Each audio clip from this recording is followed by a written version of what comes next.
Okay, good evening and welcome to the September 16th, 2024 meeting of the Victoria Park and Rec Committee. I would like to start with calling the meeting to order. Let's start with the roll call and we'll start on this end. Sure. Greg McCurry. Terry Coe. Mary Larson. Jacob Paul. Jenna Smith. Alyssa Nelson. All right, thank you. Next up on the agenda is the approval of the minutes from the September 16th. I just realized I said it was September 16th. It is October 21st. The date is wrong at the top of this cheat sheet. We're going to approve the minutes of the September 16th meeting. Were there any corrections or additions to this meeting minutes? I'd make a motion. Okay, there's a motion. Seconded. To approve. Motion to approve and second. All in favor say aye. Aye. Aye. Opposed? Okay, motion passed. Thank you. All right, next up, petitions, proclamations, suggestions, or complaints from citizens, committee members, or staff. Christian, have anything? Okay. I just have one question about and I think I brought this up a while back and I haven't been over there lately. Is there any plan to paint the roof over near the front of the entrance of the rec center? It's not currently in our plan, but that would be something that would fall under our agreement, and so that's something that we would have to discuss at a later date. Gotcha. Could the roof it's like the paint looks like it's peeling off, right? Mm-hmm. Yeah, on that front section. Okay. Right. But that would be school district responsibility. It just looks terrible when you pull up to the rec center. It would be a mix of both. Mm-hmm. I will note that that design style is something that we also looked at when we were doing the fire station design review. I was part of that committee, so I have some little insider knowledge there. One of the things that the architect did note with that specific design style, that it is known to flake and it is extremely hard to replace. So we did realize that when it came to, okay, we're not redoing that design style when it comes to this new building because we're going to end up 20 years. And I believe it was even closer to 10 when it really started to peel in a whole new building. So yes, it is on our radar. Okay, just thank you. Mm-hmm. Mm-hmm. Anybody else have anything? Okay, anything from the staff? Yes, so just some things that are coming up and some updates for you. So I hope everybody plans on attending the Halloween at Victoria event that is coming up. So that is run in conjunction with the Lions Club, Victoria Business Association, and the city. And so participating downtown businesses will have trick-or-treating. The Lions Club will be doing activities at our Bayfront Park, and the city will be hosting a composting event. So I hope you guys come and encourage everyone to participate. The event is on the 26th, which is a Saturday, and the entirety of the event is from 1 to 3. And more information about that can be found on our website and social media. Also, just a quick update about Deer Run Park 1. Based on some of the feedback that we had regarding the most recent installation, we are moving forward with processing purchase and moving forward in the future for installation. So depending upon when we get that equipment in, we're hoping that by spring 2025 we'll be able to install that new equipment. So these features will increase the age range for play, and so it'll create it to be a little bit more of a fully inclusive family space. And so that work is already in motion. And then another update is just the winterization of a lot of our park facilities and amenities. Staff are going to be preparing for those changes. We are set to start that winterization process and have it completed by November 1st or weather pending. It is quite warm this week, so if it ends up being really warm, we might hold back on some of those amenities to allow people to utilize those features. But some of the things that will be winterized would be the bathrooms that are attached to our park shelters, removing the kayak rack or launch off the Wasserman Lake Pier, taking out the portable restrooms at our park locations, and then eventually removing those tennis and pickleball court nets. Again, all weather pending, but the target date is November 1st. And that is all I have for you. Okay, thank you. We have any other comments from staff? Okay. Moving on, then, we have no old business, and then on to new business. We have the discussion of the park signage. All right, for this one, we're going to turn it to Alyssa. Awesome. Well, first I want to say thank you, committee members, for having me here. It's felt like ages, and I'm excited to be back presenting in front of all of you. As you saw in the agenda report tonight, we are talking about a potential new project, which is park signage update. One of the most important areas that you all identified, as well as City Council, during and it was right around this time last year, the 2023 Park Survey, where we identified and asked the community about anything that they want to see improved in the future when it comes to our park and trail network, and that goes into future amenities they'd like to see, how we're maintaining the parks now, and just a wide variety of how we're doing on programming as well as the recreation center. But more or less, the main feedback we received from that, and that was discussed here, was that we need to make a priority the maintenance of our current 26 parks. We know we're growing, and we know we're going to be adding more and more of those outlots and park areas and trails, but we have to make sure we remember and keep at the top of mind the parks that we have today. And that's just not the day-to-day maintenance of making sure, the weeds aren't there and the grass is cut and the mulch is in our playgrounds, but it's also the maintenance of those park elements that truly make it special, whether it's the park equipment, like playground equipment, or like bike racks, garbage cans, and as we're talking today, park signage. If you've looked at any of the park signage that we have today, we kind of have a hodgepodge. We also have many of our park signs that happen to be damaged, in need of repair. We have a lot of parks that actually don't have any signage, whether that's from them being broken and taken down. We've had a park sign stolen in the most recent years. Yes, creatively stolen. And we've also just had some parks that never received proper signage to really welcome and welcome patrons and really provide that entry point for anyone that wants to visit.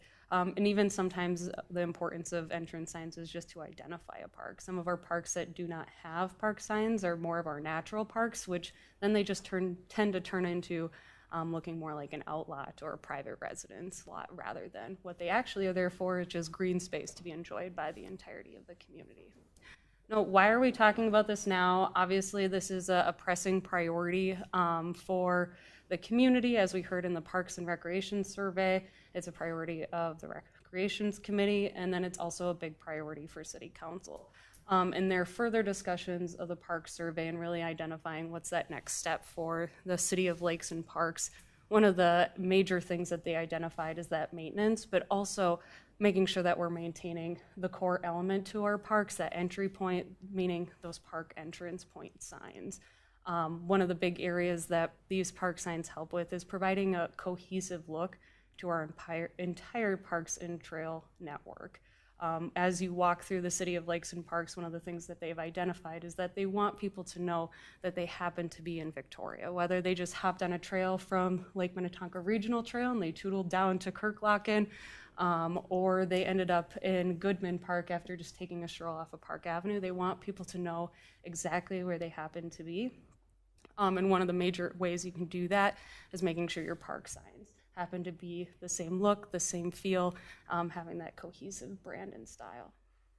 So why are we again talking about this now? We have the vision. We know that the one problem is it's been a year. We just never really have had the funds. So one of the areas that council has identified through ARPA dollars, the American Rescue Plan Act dollars, which is money we receive from the federal government at the end of COVID, they previously earmarked those funds to be used for critical water infrastructure at the end of COVID. We were able to upgrade a majority of our critical water infrastructure, what we call SCADA, making sure that the programs that run our wells, our lift stations, our water treatment plant is up to date, and we're able to do that under budget, which gives us this influx of funding, about $100,000 actually, which this fall council allocated towards, let's get these park entrance signs replaced and let's do them, if we can, all at once. Now, there's a caveat to this ARPA dollars. We have to be under contract for this project by the end of this year. so December 31st of 2024. And even if we're under contract, the project has to be done, the dollars have to be spent by the end of next year, December 31st, 2025. So we happen to be under a very escalated timeline since this decision to allocate this funding was just made this fall. As part of that, council also asked staff to start with the design process and just really hit the ground going when it comes to replacing these signs, so we don't have to send this money away back to the federal government. Now, I kind of talked about, maybe this is going to go, yes, on really why there's importance of park signage. So I'm not going to get into this in too much detail, but I do want to show some of the photos of where we're looking at some of our park signs today. So this is Church Lake Park. You can see the location of it is probably not the most ideal. It's tucked back in the corner next to a utility building. It's kind of behind the shade, but you see that the logo that's placed on here is fading. A lot of our park signs look very similar to this, whether they're not in ideal locations or the vinyl pieces are fading, or as in this next case, completely coming off. This just happens over time with wear and tear. We know this. It's just what it is with this type of material. So we're seeing this a lot throughout the city's park and recreation system. Now, when we're talking about what we could replace these signs with, city staff, through the visioning of City Council, have identified bringing in the City of Lakes and Parks as the key theme throughout our park signage, look and design and feel. We really truly brought in more of the natural elements, the natural amenities, really blending it in to nature as part of the core focal thought, as part of the design style that we're bringing for you today. The other piece that goes along this is our city branding. Over the last 5 years, we've really done work to have a cohesive style throughout all of our city amenities that goes digitally. So we did a website refresh. We've obviously redone a majority of our marketing equipment as well as graphics throughout these last couple of years, but also on the physical facilities that we have. Obviously, we just did a recreation center paint job utilizing the same coloring that you see at our other facilities that we have within the city. As I noted earlier, I happen to be working on the fire station, the new fire station design committee. One of the things that we talked about most as part of those discussions is really ensuring that that building, inside and out, as well as the landscaping, is really tailored into bringing in the more natural look and classic look that we tend to see as part of the entirety of Victoria.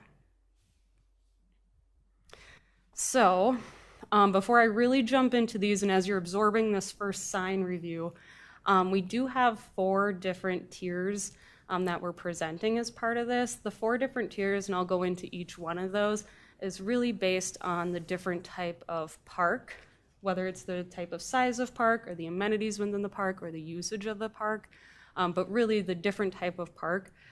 So when we're looking at this tier 1, we're looking at more of a grandeur-esque, similar to what we saw in the inspiration signage, made for those larger regional and community parks. When I say regional and community parks, what parks am I really talking about?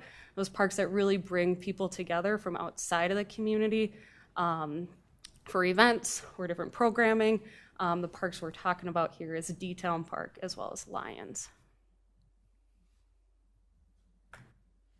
Tier 2 is similar in nature to Tier 1, except it is tapered down.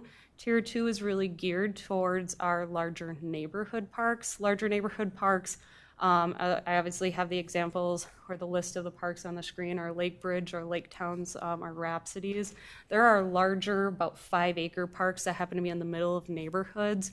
They tend to have a larger number of programming that the City of Victoria or other entities do, whether that's our T-ball program or you're renting park shelters, or soccer fields are quite heavily used in these areas. They also tend to have parking lots. So you do need some sort of signage that says, here's this very clear entrance into this specific park. The other piece to this, as you see in number 1 and number 4 is we'd also use the second tier sign to indicate the second entrances to Detailm and Lions. There are 2 different entrances into those parks.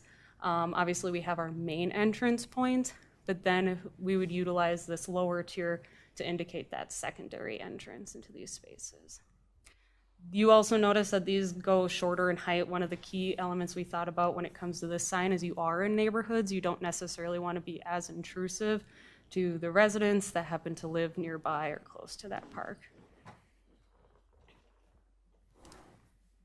Tier 3, we're looking at our smaller neighborhood parks as well as those secondary entrances for our larger neighborhood parks. The only larger neighborhood park that needs that secondary entrance is Lakeside Estates. They have 2 entrances, one to the parking lot, and then there's a cul-de-sac entrance that's frequently or more frequently used by the neighborhood there. The rest, we're looking at those smaller neighborhood parks. They don't necessarily have parking lots. Deer Run does have one, but a majority do not. These typically are entering points by either trail, sidewalk system, or just entering in from the neighborhood itself.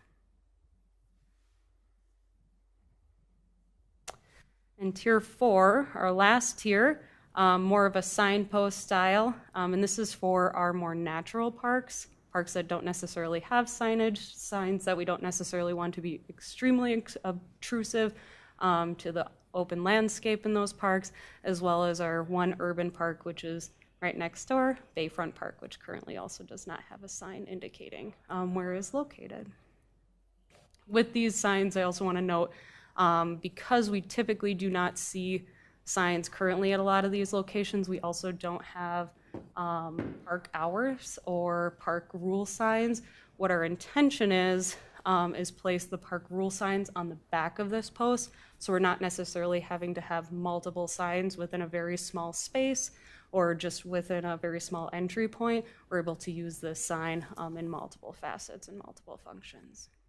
And on that note, I do want to just make this, this note that we are talking about park entrance signs, but we also understand that there's a real key importance to other signs that you see in parks, like wayfinding signs or those park hour signs.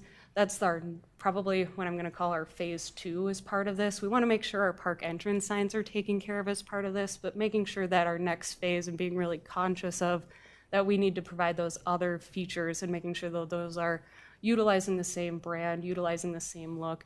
And most of the time, wayfinding is something that we don't necessarily see within our park system, so really being conscious of where those signs are going within the park system. And that could be like Lions. We don't have any sort of map when somebody enters it, especially for some sort of tournament. They don't know what fields are going to, or along the trail system.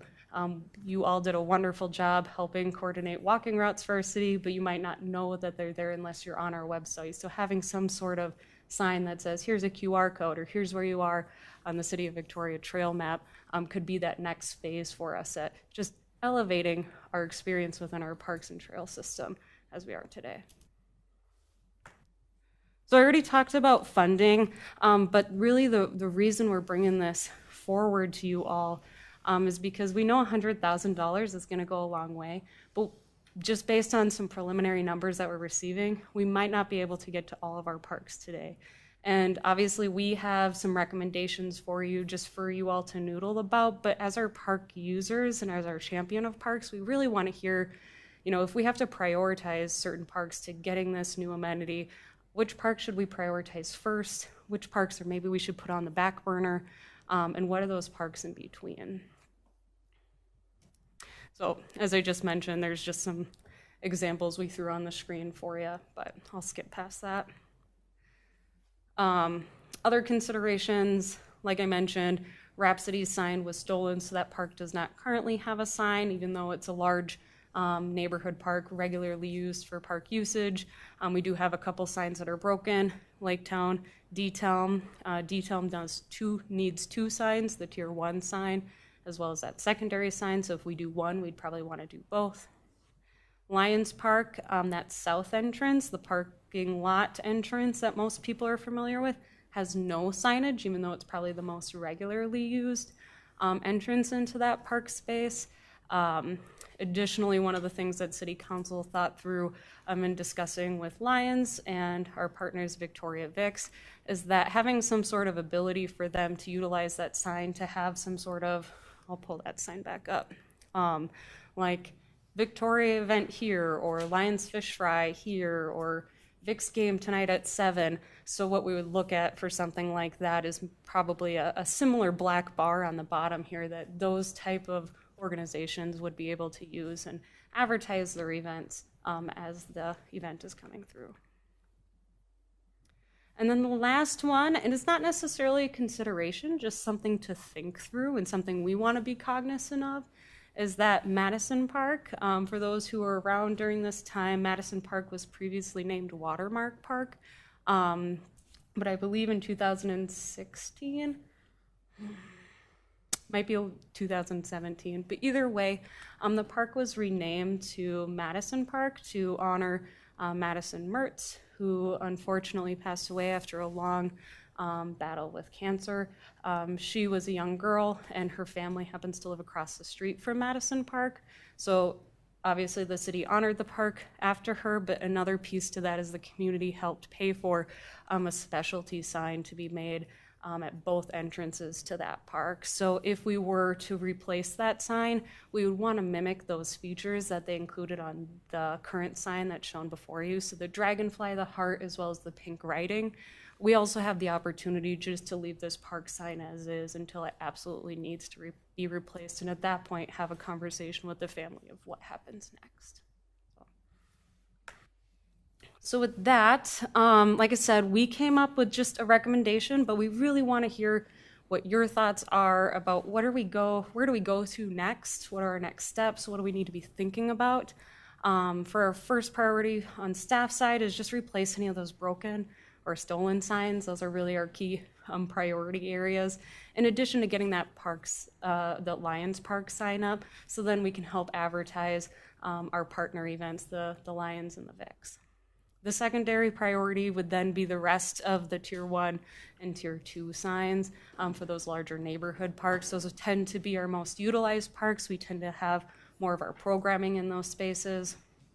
Our third and fourth would be staff analyzing what are more traffic parks and just splitting them between what more traffic parks are not. When I say that, I mean, instead of just going Tier 3 and Tier 4, we know that Kirklock, even though it's a Tier 4, is probably more regularly used than Green Park, so we'd probably put that at Tier 3, as well as Bayfront Park as a Tier 4 sign, and then move maybe some of the Tier 3s down to this fourth priority. So with that, I did a lot of just rambling all at once. So I'm going to pass it back to you, Chair, just to see if you have any questions from the committee or if you just want to open discussion. Yeah, I'll just open up the floor to the committee to see what questions or comments you have right now for Alyssa. I just was wondering how far you think the budget, I mean, obviously you can't do all of them, is correct? We are getting preliminary numbers from our vendor and manufacturer.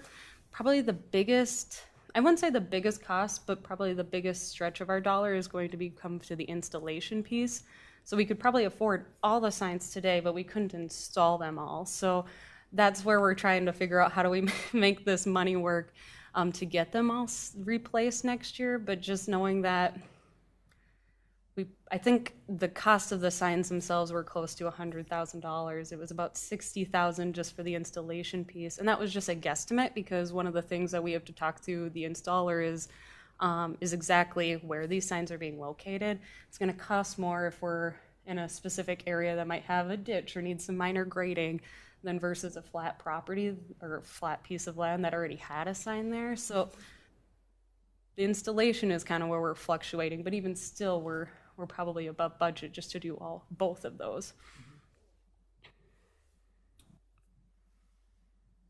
From a priority standpoint, I think it's the parks that get outside visitors because it reflects on our community. I've talked about that with the rec center, right? When people come and visit our town, we want to put the best foot forward we can, I think. And so when you go to a soccer complex and you don't know what field to go to, I've been there. and you park on the wrong side of it and you walk them, across. That would be a priority for me, is that making those larger facilities easier to navigate, I think would be a priority for me. And it welcomes people to our town, and then that, of course, leads to them having a good feeling about being here, which is always good, so. I had a question kind of on a similar note. Are the signs going to say like Victoria on them? Or are they going to? So the signs as current do not have that Victoria logo or identification on them. That's definitely something that we could add. One of the key pieces that we did do as part of these designs is make sure the address is on them. Obviously that helps the individual user if they're, like printing off the old maps or identifying it through our Parks and Recreation trail maps. But it also helps us as staff if we're doing projects for contractors. Right now, there's sometimes challenges when we don't have addresses on our signs, or it just indicates, South Lake Virginia Shores Park, and it doesn't have an address. They might just blow on by it without realizing that's where they need to go. Mm-hmm. That's a good question, though, because obviously the design is where my head goes, because it's what I do for a living. Mm-hmm. But I would say I like the visual elements that the city of Victoria has, even if it's not the city logo. There's some elements along with it, like the waves that you see on our agenda tonight. There's some ways I think you could make it more Victoria. The other thing is, on that vertical sign, the one where the writing's this way, that's not ADA compliant. So you can't and I'm assuming these signs have to be ADA compliant, and so you can't, it's my understanding you can't have text running vertically for an ADA compliant sign. So just something to think about. I think we need to, the contrast is obviously there, so you don't have to worry about that, but there could be some considerations with that if you're installing new signs, and I know that some of that's for road signs and different things, so I don't know if it totally applies in this case, but you might want to make sure that the city looks at that. Absolutely, and that's one of the things when we talked to our manufacturer, and we obviously helped in the design process and made sure we gave them kind of what we were looking for, and then they produced this, which is actually something that they accomplished. One of the main areas when we talked about specifically this one is, can we turn it? Or is that something we're not compliant with?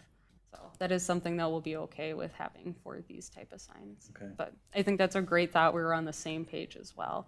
One of the other areas as we were talking through the City of Lakes and Parks and some of those, one of the areas that we did talk about, and maybe that was something missed here, but on the side panel, having something etched in there or even wood burned into the wood part.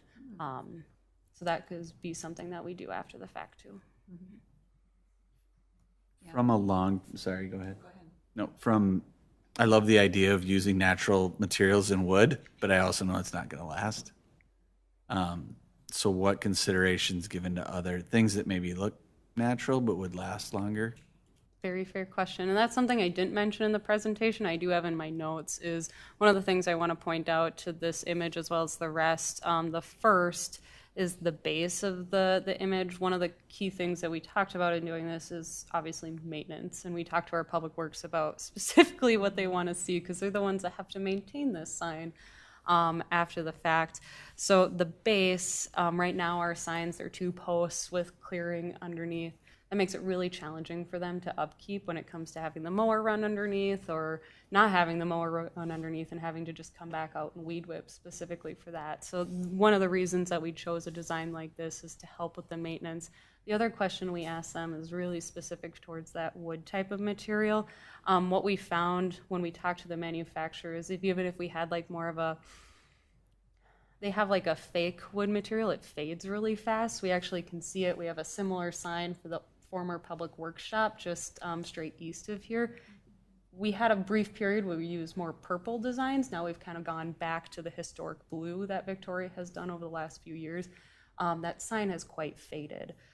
So at least with this, we're able to continuously maintain it through staining. Obviously that does take time, but our current sign structures are wood as well. They're just painted, so that's something that we're not necessarily adding onto the team.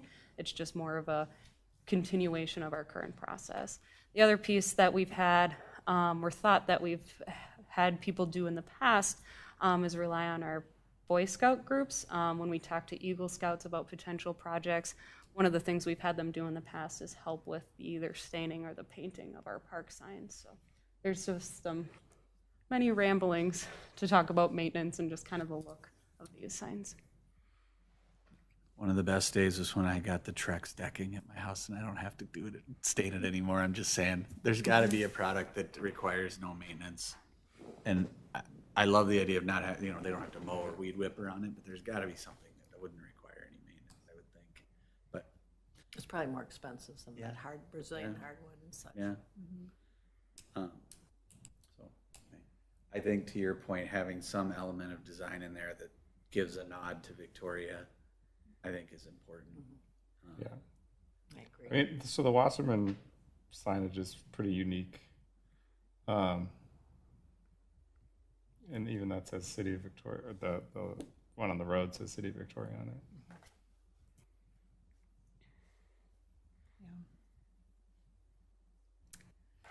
I love the look of the signs in general. I love the natural look of it, so I think you guys nailed that one. I don't really have any further, as far as like the prioritization, I think you guys are on the right track. Hit the big parks first, the ones that are most publicly visited, hit the ones where the signs are broken or missing, and really prioritize that way. Yeah, I really like the way that you've made your priorities here. I don't know that I would change anything. Anything else for us to consider or think through?